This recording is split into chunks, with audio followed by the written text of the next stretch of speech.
Nang makarating sa yungib na natatanglawan ng sulo, nasilayan ni Elias si Tandang Pablo. Ulo'y natatalian ng panyong may bahid ng dugo, braso'y nakatanday sa hapag at waring nalulumbay.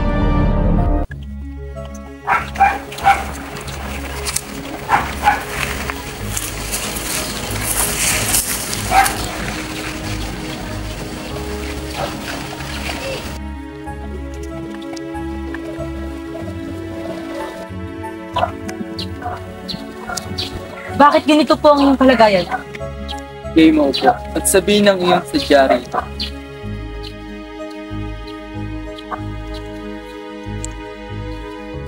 Ako po'y naparito dahil nais ko kang isama sa dakong hilaga upang magsimula muli. Ituring ninyo akong tunay na anak at kayo'y aariin kong ama. Tapos pumanaw ng aking Hawakan na kamay ko. ako'y naiwang buhay sa gitna ng kahiyang ito. Bakit pa ako dadayo sa ibang lupain? Maghihiganti ako! Katulad ninyo ako. Subalit, ayaw kong makasugat ng walang sala. Kaya nilimot ko ang aking kasawian. Mapagkat ikay bata pa, di ka namatayan ng mga anak at may pag-asa pa. Ako'y mapalad na makatulong sa isang binatang marangya at pamagmahal sa kanyang bayan. Kung sakaling siya'y pumayag, sasang-ayon ba kaya na siya ang pagdadalhin ng karaingan ng bayan? Ang mayaman ay nais lamang magpayaman. Alam ko iyan sapagkat ako'y naging mayaman din. Siya'y naiiba sapagkat isa siyang anak na nagdaramdam sa pagkadusta ng kanyang ama. Pagpalagay na nating siya'y nakatagpo ng mga kinatawan sa Madrid na magtatanggol sa atin. Sa iyong palagay, pakikinggan ba ang ating mga karaingan? Ating subukan muna bago tayo gumawa ng magiging dahilan ng pagdali ng maraming dugo.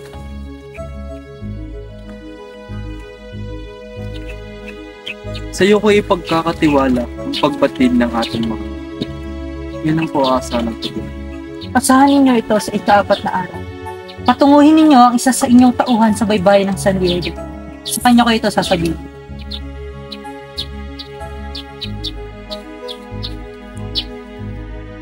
Samantala, sa ruweda'y lumalakas ang mga hiyawan. Kasabay nito ang bulungan ng magkapatid na Tarsilio at Bruno. Sa harap nila ay kinakalansing ni Lucas ang dalawang mamisong pilak.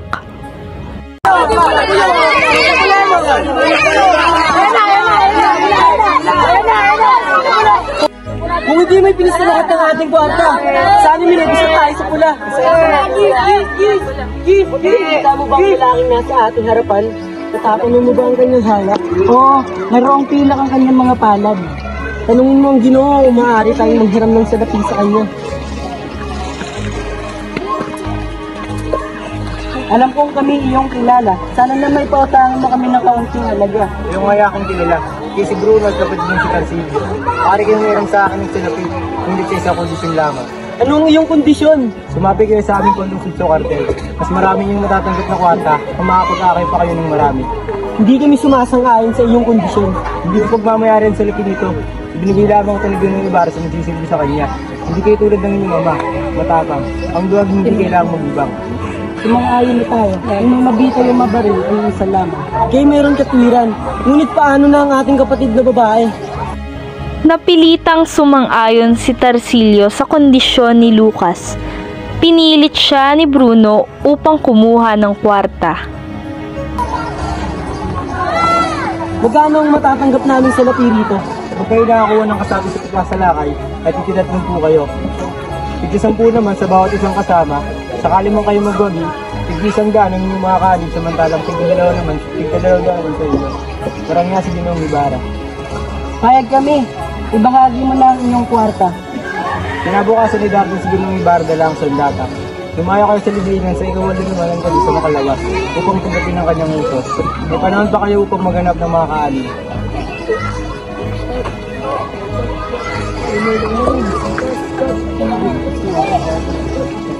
Habang naglalaban ang lasak at bulik ni na Kapitan Tiago at Kapitan Basilio, dumayo sina Don Tiburcio at Doña Victorina sa mga lansangan ng bayan upang silayan ang tahanan ng mga Indio.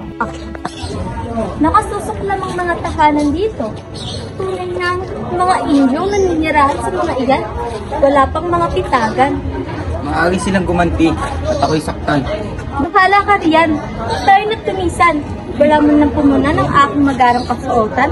Mga walang galang. Samantala, humagip sa paningin ni Doña Victorina ang alperesang si Doña Consolacion na nananabako habang nakadungaw sa bintana ng kanyang bahay. Kapwa matalim ang tinginan ng dalawa. Hinagod ng tanaw ng alperesang Doña si Doña Victorina mula ulo hanggang paa, sabay nguso at dura sa kabila. Galit na hinarap ni Doña Victorina si Doña Consolacion.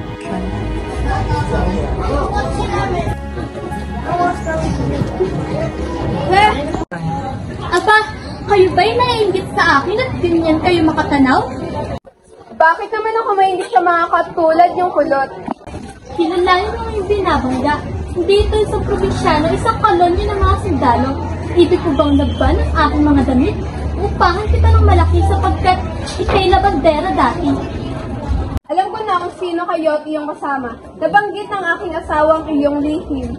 Ang iyong bibig ay lapis na sa laula. Ikay malaos ng madulog pa ang iyong bibig.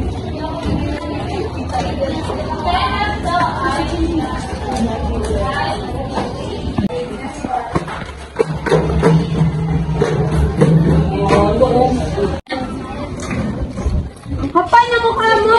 Kawag ka! Magsitigil kayo! Ang iyong asawa ay dapat pangaralan. Tigil na nakagulong ito! Kahit magbati at tumayo!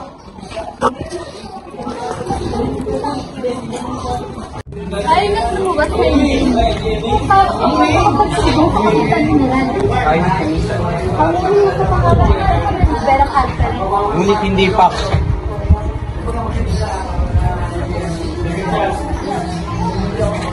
Kami babalik na sa Manila. Ngunit ikaw Linares ay may iiwan upang hamunin ng Alcaraz. Makikipaglaban ka sa pamamagitan ng golpe. Kung hindi, malalaman ng kapotensyado ang mga sinabi mo kasinawalian sa kanya. Magpakailangan kayo, Doña Victorina. Pahiya-hiya ito. Nagkaroon tumi ng pagtatalo ng Alcaraz ang Dorna. Kahamunin ni Linares ang Alcaraz. Kung hindi, huwag mong kayong punutan ang iyong anak sa pakikipag-isang bitbit. Kapagkat hindi nagbabago ang isang duwag sa inyong anak. Hindi ko alam na ikay salawa. Pakiusap, ihatid niyo ako sa aking sibig. Hindi ako makalaban.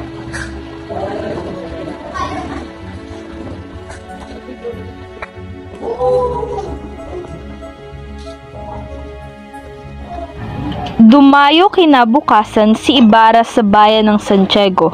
Ang unang sadya ng binata ay ang tahanan ni Kapitan Tiago upang ibalita na siya ay hindi ekskomunikado at upang dalawin si Maria Clara. Taglay ni Ibarra ang isang liham ng arsobispo sa Cura.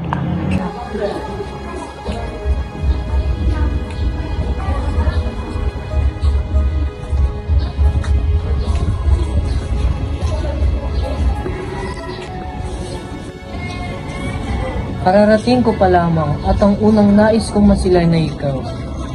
Ipagpatawad mo ang pagdating ko nang walang sabi. Mas mabuti ka na pala kaysa Rati. Sa ibang araw ko na lang sasabihin ang mga nangyari. Sinadudugod ko ang pagdalang Ibarra. Ika'y pinintulutan ko lalawin ng kubusan. Ika'y mag-ingat. Labis kong ikinagagala kong iyong pag-aalam.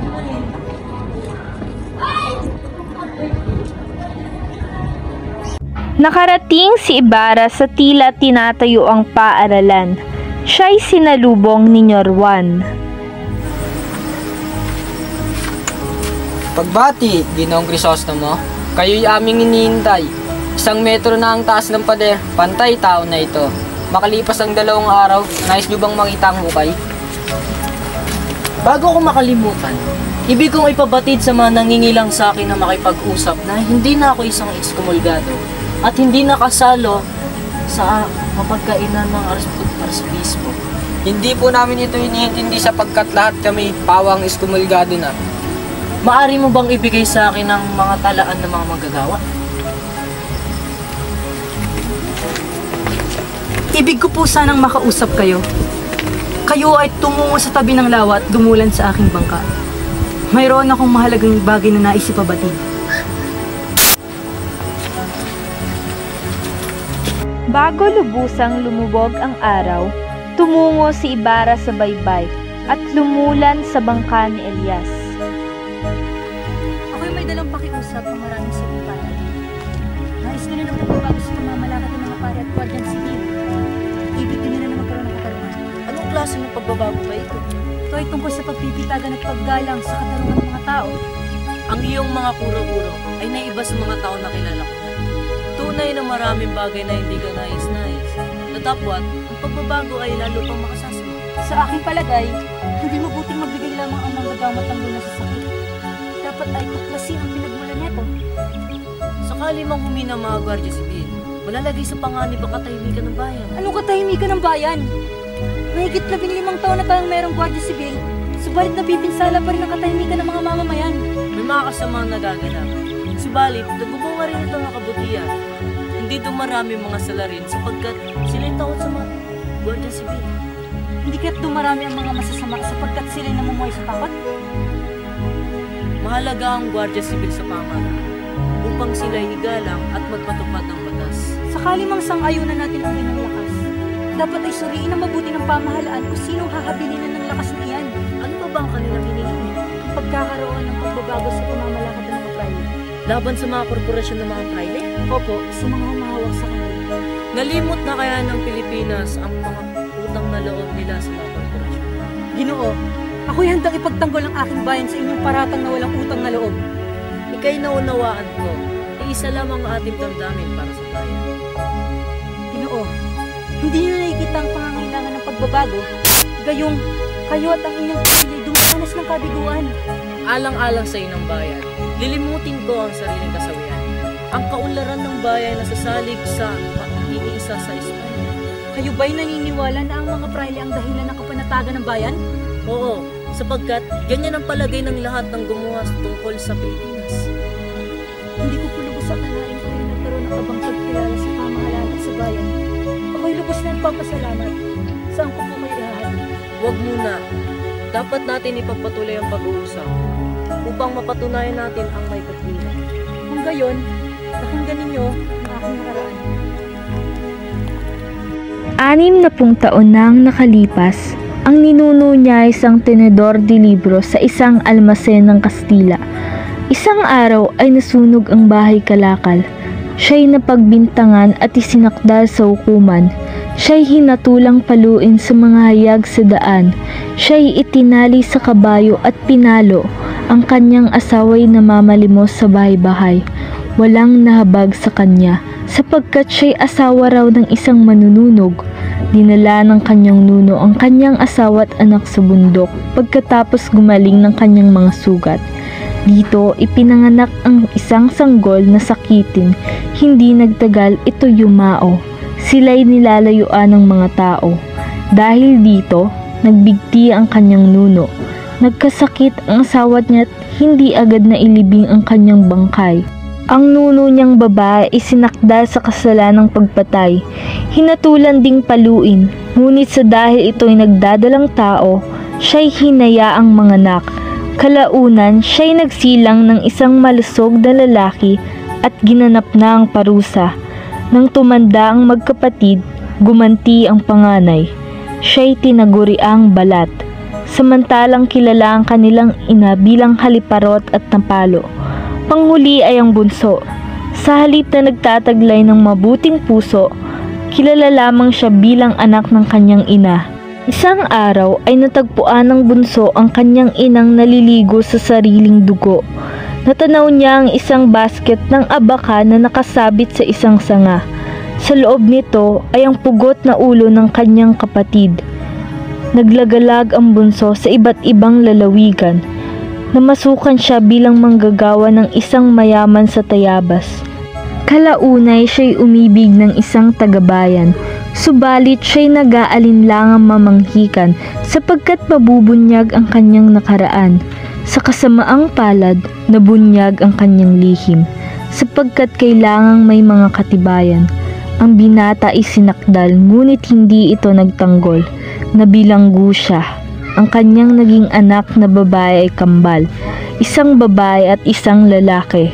Si Elias ang lalaki sa magkapatid na iyon, sapagkat marangya ang kanilang nuno, sila'y sabay na ipinasok sa kolehiyo, hanggang sa malapit na ikasal ang kanyang kapatid.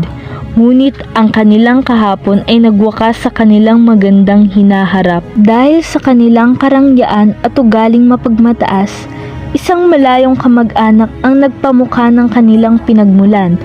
Isang utusan nilang matanda ang nagpakatotoo sa kanila. Naglahod na tila parang bula ang kanilang kaligayahan nang malaman na siya ang kanilang ama. Nanirahan sila sa ibang pook. Naging maikli lamang ang buhay ng kanilang ama sapagkat palagay nilang lubusang nagkasala sa lahat ng kanilang paghihirap. Isinalaysay niya ang kanilang nakaraan bago pa man siya pumanaw. Samantala ang kasintahan ng kanyang kapatid ay kinasal na sa iba. Naging matimpi ang kanyang kapatid at hindi nila man naringgan ang mga daing. Isang araw siya'y biglang nawala. Hinanap niya siya ngunit hindi natagpuan hanggang sa nabalitaan niya na may bangkay sa may baybayin. Ito ay nagtataglay ng parehong buhok, damit at hiyas ng kanyang kapatid. Ika'y may katwiran sa pagsasakay na ang pamana ay dapat magbigay ganito para sa mga at magpapagod sa pamagkasa.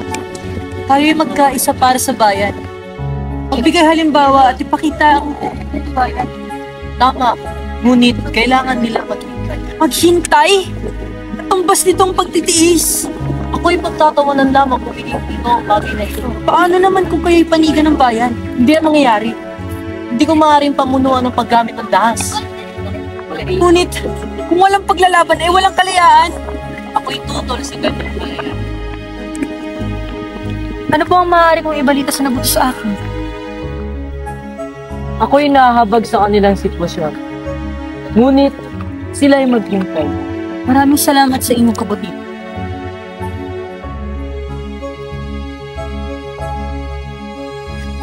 Balisa si Linares at nawala ng kibo sa liham na natanggap niya mula kay Doña Victorina. Ang isinasaad ng liham ay, Mahal kong pinsan, sa loob ng 3 araw ay kailangang malaman ko kung hinahamon mo na ang Alperes. Kapag natapos ang taning na araw ay umasa kang mababatid ni Kapitan Tiago na ikaw ay hindi naging kalihim. Hindi nakasama ni General Martinez sa anumang kasayahan at hindi mo nabibiro si Canovas. Ipagtatapat ko kay Clarita ang iyong lihim at hindi rin kita bibigyan ng kwalta. Ang lahat ng hihilingin mo ay ipagkakaloob ko sa iyo kapag kinalaban mo ang Alperes. Hindi ako tatanggap ng iyong paumanhin o dahilan. Ang pinsan mong nagmamahal sa iyo ng buong buo, Victorina de los Reyes de Espadaña, Sampaloc, Lunes, 17 ng gabi. Alam ni Linares na hindi nagbibiro ang Donya. Wala nang nalalabing paraan kundi hamunin ang Alperes. Ngunit paano ako pagsalitaan ng Alperes? Paano ng Alperes ang aming natagpuan? Ano ang iisipin sa akin ni Iberita? Pagbati sa'yo, Linares. Pagbati, Pansay. Ako'y nakatanggap ng isang liham mula sa Maynila. Si Ibarra ay napatawag ng Arsobispo. Wala na ang isagagod. Natutunan ko sa mabuting binata si Ibarra. Kaya lamang siya pa bigla-bigla akong kumilos. Ngunit, mabilis ang kanyang pagkukulang, hindi dahil lamang kay Padre Damaso. Paano kung hindi napatawad si Ibarra ni Padre Damaso? Si Maria Clara na ang bahala.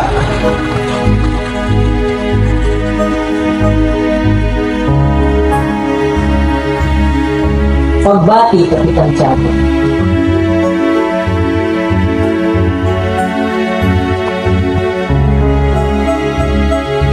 May galit ba si Maria sa akin? Hindi ko alam, ngunit lagi siyang umiiyak. at ang sabi ay lumutin mo na siya. Ang nais mo Kapitan Tiago at Padre Damaso ay pakasal si Maria Calinara.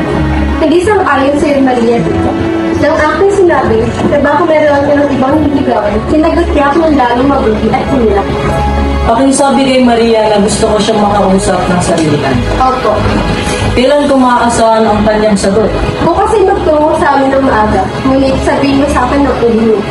Ang simoy ng hangin ay malamig at gabi kay dilim. Nagpapahiwatig na malapit na ang Disyembre. Samantalang 3 anino ang pabulong na nag-uusap sa may pintuan ng libingan. Ano yung pakay at naghihintay ka rito? Hinihintay ko pagsapit ng ikawalan ng gabi upang makuha ang burahan ng patay. Ang nais ko'y manalo ng kwarta. Ano ba yung sadya rito? Gayon din.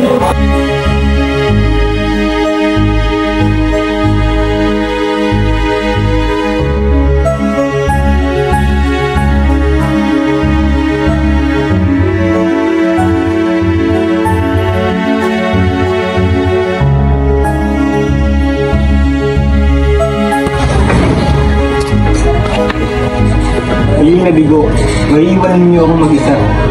Nakita mo ba si Elias? Hindi ko po siya kilala. Tulong! Hangal! Saan ka pupunta? Sinaboy ko po ang lalaki may pilat sa mukha. Si Elias, ang bumugbog sa aking kapatid. Dumalo si Don Filipo sa tahanan ni Pilosopo Tancio. Ilang araw nang nakahiga ang pilosopo dahil sa panghihina ng kanyang katawan. Hindi ko na kayo mabati sa inyong pagbibitiw ng tungkulin, sapagkat ang Guardia Civil na inyong kaalitan, tila hindi ito nararapat. Ang pinunoy kailangan manatili sa kanyang tungkulin sa panahon ng pagkadibaka. Dapat nga po, matapad ba ang General? Kung ang mga Guardia Civil na aking nangyay, pinakawayat lamang ng hindi man lamang inisip, na hindi ito pinahindulutan ng aking puno at wala akong magagawa, ako'y walang magagawa sa bayang natatakot. Ang nais ko'y magtanim, at upang may sagawa ito, kailangan magbigay siya sa kalikasan. At sa kabilang banda naman, ang tungkulin niya ay magpasunod, kahit kayo nakakailangan ng lakas. Ibig niyo ba ng gamot? Hindi na kailangan ng mga mamamatay ng gamot. Ang gamot ay sa inyo maiiwan lamang. Ipakisabi kay Ibarra na nais ko siyang makita bukas, kaya may mahalaga akong masasabihin sa kanya. Ako'y mauna na. Salamat sa inyo.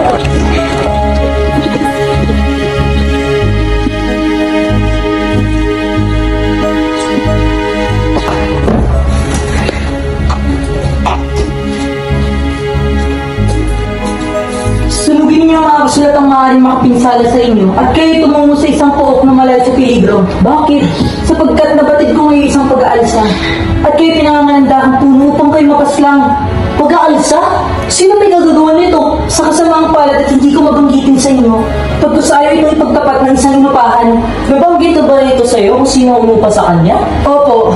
Pagkatapos hilingin ang aking lihim, ay sinasabing kayo raw, Diyos ko! Ngayong gabi, hintayin ako ni Maria Clara. Anong nararapat kong gawin? Sunugin niyo mga kasulatan. Tumakas kayo at hintayin naman mong mangyari.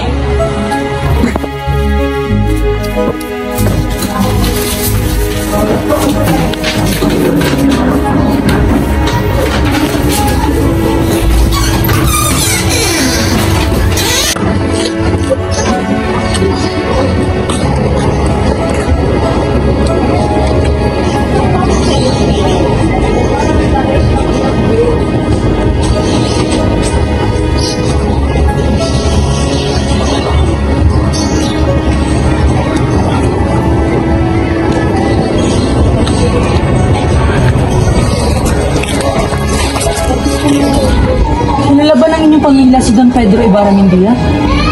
Siya ang ama ng aking nuno. Ama ng inyong nuno si Don Pedro Ibarra Mendia? Oo. Pinaikli lamang ang aming apelido sapagkat ito'y lubusang mahaba. Si Don Pedro Ibarra Mendia ay ang taksil na nagbintang sa aking nuno at naging sanhi ng kanyang kasawian.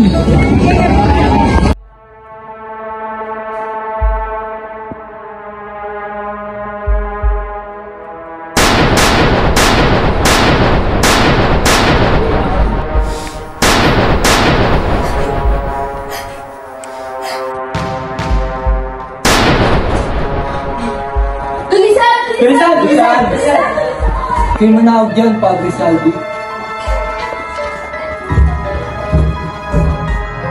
Hindi pa lang umumpisan. Huwag ka na pumalaog. Salamat. Maaari na kayo lumisan at tumpay.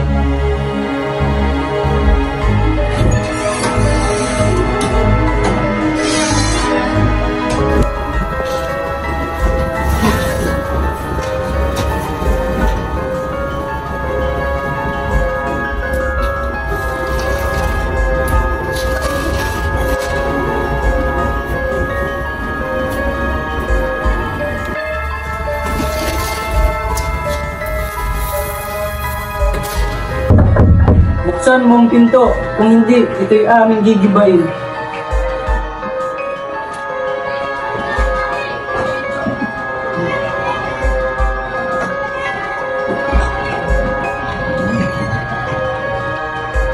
Sumama ka sa amin. Kastilang sugapa sa kapangyarihan, kailanman di magwawagi. Pilipinas ay lalaya din sa kamay ng mga banyaga.